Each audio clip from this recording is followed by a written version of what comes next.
Hi, welcome back. This is Adi from Adi's Crafts and Things, and today we're going to be learning how to make a magic circle so that you're able to get some nice tight centers and without them falling apart. So stay tuned. Let's get started.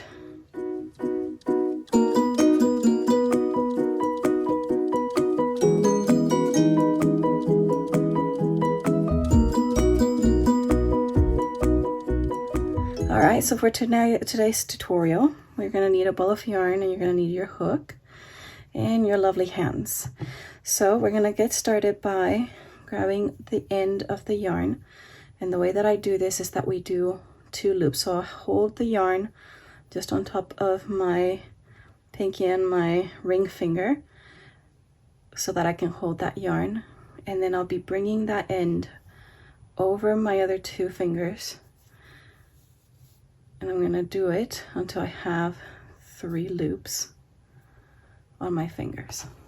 Okay, and I make sure that I'm going from really close to my knuckles going out to the tips of my fingers. Okay, so again, just putting that over the bottom 2 and then bringing it towards you, under, over, under, over.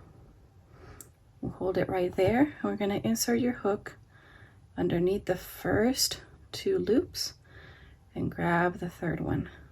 I'm going to pull up a loop and twist a little, and then this one is going to be a little bit tricky, but you're going to grab that same working yarn, and then we're going to pull up a loop.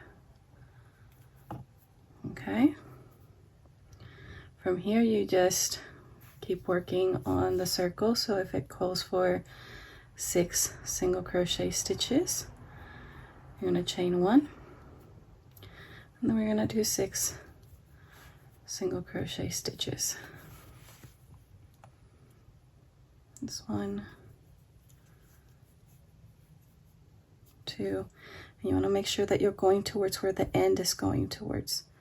Okay, if the end is going the opposite way, you need to turn your work around, start that over. 3, 4,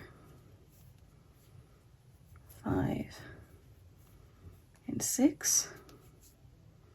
From here, I'm just going to make a little bit of a bigger loop, put my hook aside, and to close that magic circle, I'm going to start by pulling slightly on that end, and you're going to see one of those 2 other rings closing up a little bit. Okay, so you see how this one is the one that made itself a lot smaller. So on the same side, we're going to start pulling on that one until the 2nd ring closes. You don't have to pull too tight or too fast, otherwise you might break your yarn. And then you can pull the other end. And voila, nice tight circle. This is fantastic for amigurumi, that's your soft toys, or even for whenever you want to make like a little granny square, or something as simple as this little block like for coasters and such, or beanies. You can make this for the beanies as well. Okay, so it's going to leave a very small, if any, visible hole at all. Just be aware if you've missed any stitches, you're going to have to undo this and start over again. Undoing it will be quite simple. It's not going to leave any mark. So you just pull on your working yarn all the way until you have nothing. You're good to go. Whenever you're finished with your piece, then you can just go ahead and sew or weave in your end. And yeah, this has not failed me yet, so give it a go. Best of luck, and I'll see you next time. Also, don't forget to like and subscribe if you want to see more of these tutorials. Thanks. Bye-bye.